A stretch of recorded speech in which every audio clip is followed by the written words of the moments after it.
In this video, we'll show you what to do if your Samsung Galaxy phone is showing a green line all of a sudden or right after installing an update. So the green line issue mainly appears when there is a hardware damage or the damage to the display cable. So in most cases, you'll need to get your phone repaired to fix the green line. But you can try your luck with a couple of fixes first. So first open the phone app. Now type in *#0*# As soon as you type this, you will see this menu. Here tap on this red option. So this will turn the screen to red. Now go back, tap the green option. So this will turn the screen green.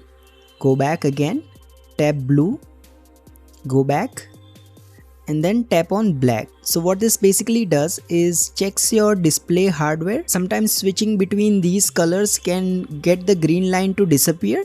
However, if this doesn't work in your case, your last option is to simply factory reset your Samsung Galaxy phone. Again, this is a long shot and it will not work 90% of the time, but you can at least try before handing over your phone for a repair. Finally, if nothing else works, your last option is to get your Samsung phone repaired. If it's less than 1 year old, which means if it's under warranty, Samsung will repair it for completely free.